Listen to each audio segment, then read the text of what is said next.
Bon, même si ce n'était pas exceptionnel dans l'ensemble, on finit quand même un petit peu ému.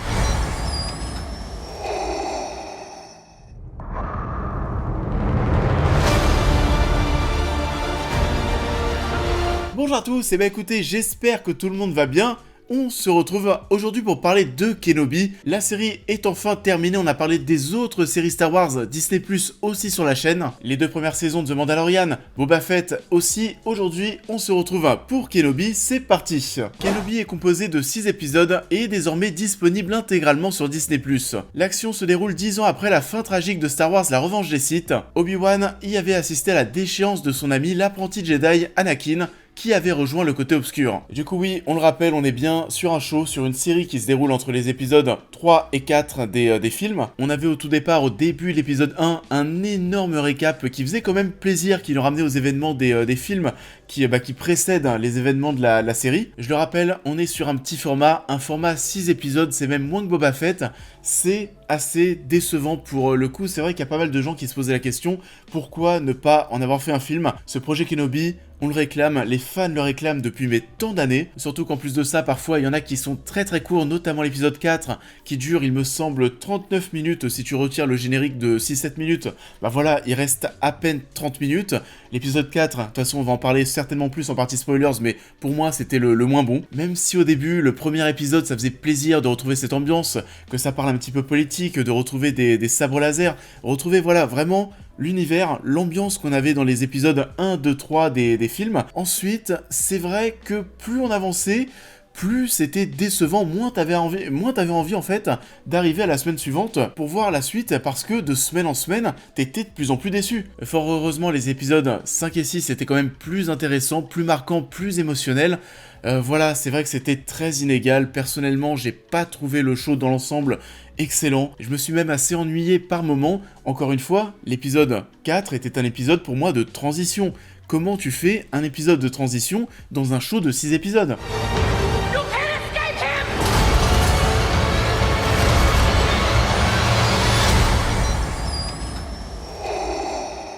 Sinon, bien évidemment, ça faisait très très plaisir de retrouver McGregor dans le rôle.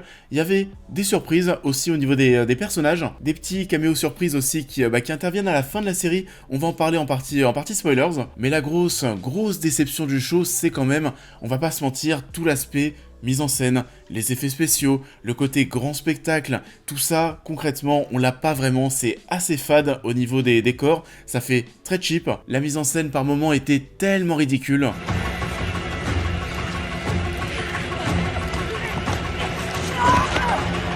Cette course-poursuite, c'était tellement ridicule, et y a pas que ça, forcément. Les combats, même parfois quand c'est les combats importants, les climax de fin d'épisode, là aussi, en termes de mise en scène, t'en prends pas plein la gueule, tu sens qu'il y a un budget série quand même, et même un budget en deçà des attentes. On parle d'une série Kenobi, comme je le disais, mais c'était tellement attendu, il y avait une hype qui était affolante. Pourquoi proposer si peu en termes de finalisation des effets spéciaux, en termes de grand spectacle? C'est quand même très très très décevant sur ce point. C'est quand même très étonnant d'avoir été si paresseux en termes d'ambition, c'est pas la première fois du côté de chez Disney avec Star Wars, on en a parlé avec Boba Fett. Boba Fett en plus c'était pareil, c'était un personnage que les fans attendaient depuis très longtemps. La série de même était très décevante, pour le coup Mandalorian ça tient bien la route. Obi-Wan, on va se retrouver entre Boba Fett et The Mandalorian.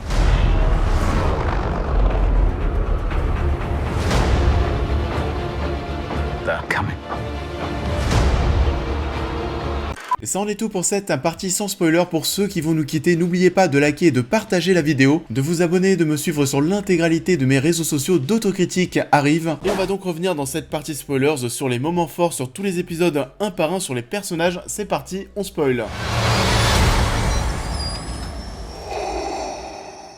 Alors, les épisodes un par un, qu'est-ce que j'en ai pensé? Déjà, dans un premier temps, bien sûr, l'épisode 1 était quand même assez plaisant. Il se passait pas grand-chose, mais on retrouvait l'esprit des films, on retrouvait McGregor, ça faisait plaisir. L'épisode 2 était un peu plus osef, ce qui faisait du bien, c'était de changer d'ambiance et de quitter un petit peu ces décors ensablés. L'épisode 3, on assistait enfin à une première confrontation entre Dark Vador et Obi-Wan.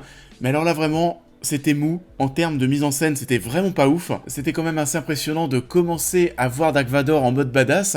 Dark Vador, depuis qu'il est passé du côté de chez Disney, il a pas le temps. On se souvient tous tout naturellement de la fin de Rogue One. Je pense, même après Kenobi, je pense que c'est toujours le passage le plus badass avec le personnage. Là, ce combat à la fin de l'épisode 3, bah ouais, comme je le disais, c'est mou, c'est pas très bien filmé. Le fait de voir Dark Vador commencer à brûler Kenobi, bah on peut passer à l'épisode 4, Kenobi qui se rétablit, mais alors vraiment très très vite. T'as l'impression d'avoir quoi, mais en quelques heures, une petite sieste, limite, et hop, le mec est totalement rétabli. Ça fait partie des nombreuses incohérences et des nombreuses facilités scénaristiques qu'on va retrouver dans le show. L'épisode 4, l'épisode de la transition, c'était très chiant, c'est un épisode d'infiltration, comme on en a très souvent du côté de chez Star Wars, avec à chaque fois des personnages, des Stormtroopers qui ont l'air mais totalement cons et aveugles. T'as des choses un petit peu ridicules, Obi-Wan qui cache Leia sous sa veste. Bon, les gars, quand même, l'arrivée des rebelles qui sortent de vraiment nulle part avec ces vaisseaux qui sont pas beaux, les effets spéciaux, encore une fois, ne sont pas à la hauteur. C'est vrai qu'à la fin de ce 4ème épisode, j'avais très très peur, je me disais mais on va dans le mur, ça va être n'importe quoi. Et finalement, on arrive à remonter la pente. L'épisode 5, il y a plus d'effets spéciaux, il y a un petit peu plus de grands spectacles. Donc oui, il y a les flashbacks avec Anakin, donc les gens ont crié au génie. Bon, ça reste quand même du fanservice, surtout qu'en plus de ça, c'est pas très bien fait, le visage d'Aiden est beaucoup trop âgé. Après oui, ça fait plaisir de les voir interagir ensemble, de les voir combattre au sabre laser de la même manière que dans l'épisode 3. Le final de cet épisode pour le coup est plutôt classe, on retrouve encore Dark Vador en mode très très badass. Le combat avec Reva, là aussi, c'était très classe. Dark Vador qui combat, genre en mode j'ai archi confiance en moi, j'utilise mais que la force quasiment. Il semble très très lourd, ça dégage encore plus de poids, encore plus de confiance. Ça pour le coup, voilà, c'était plutôt bien. On peut parler un petit peu, oui, des inquisiteurs, de Reva, etc. Je les ai trouvés tous dans l'ensemble un petit peu osef. Reva, en plus de ça, il me semble qu'elle devrait avoir une série à son nom, j'en suis pas sûr. L'actrice, par contre, je l'ai pas trouvée très convaincante. Au final, retrouver ce Dark Vador en mode je tabasse tout le monde, j'en ai absolument rien à faire, ça c'est un gros oui. Et ça faisait plaisir de retrouver Anakin, de retrouver Obi-Wan et son évolution, parce que oui, au départ, il est un petit peu en mode dépressif, un petit peu seul. À partir de l'épisode 5, on commence à le retrouver un petit peu, vous savez, en mode général. Il est là pour diriger. Les confrontations entre Obi-Wan et Dark Vador font plaisir, mais sont quand même très décevantes en termes de mise en scène. On peut parler, je pense, dès maintenant du combat final, le combat de l'épisode 6. Bah là aussi, alors il y a un petit truc au niveau des décors, etc. Ok, c'est pas du tout un combat que tu pourrais avoir au cinéma. T'as l'impression, oui, qu'on essaye de faire au mieux avec un budget série, mais c'est vrai que la manière avec laquelle on filme ces passages est pas extraordinaire et surtout, c'est beaucoup trop sombre. On est dans le noir quasiment complet. Là aussi, mais carrément, Dark Vador qui enterre limite Obi-Wan vivant qui en a mais rien à foutre, c'est assez génial. Et sinon, pour terminer au niveau du fanservice, des caméos, des surprises, déjà, la première surprise, c'était de voir Leia prendre autant de place ici. On la trouve assez mignonne au début, elle devient un petit peu insupportable par la suite. À la fin, ça fonctionne, les touches d'émotion entre elle et Obi-Wan, ça marche, ok, j'ai pas versé ma petite larme, mais c'est ok. Obi-Wan qui va à la rencontre de Luke avec son fameux Hello vert, c'était assez drôle. Hello there.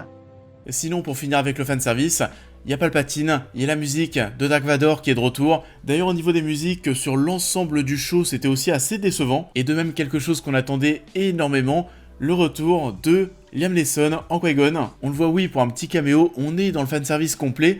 Par contre, on ne sait toujours pas aujourd'hui, j'ai l'impression qu'au départ c'était pas prévu, mais peut-être qu'une saison 2 pourrait être à l'ordre du jour. Pourquoi ne pas avoir une saison 2 ? On va un petit peu plus s'écarter de ce conflit entre Obi-Wan et Dark Vador, et plus se concentrer sur Obi-Wan qui va être guidé par son ancien maître. Vous me direz ce que vous en pensez, et même si j'ai pas été totalement convaincu par ces 6 épisodes, retrouver McGregor dans le rôle pour une saison 2, et bah pourquoi pas, je dirais oui.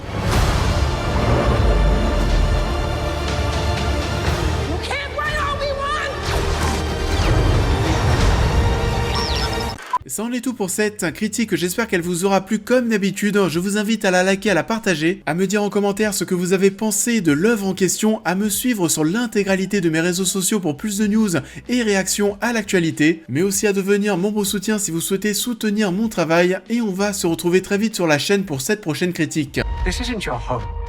What are you talking about? This is the Umbrella Academy. This is the Sparrow Academy. Shit. On parlait d'une actualité cinéma assez chaude cette semaine au niveau des séries, c'est pareil.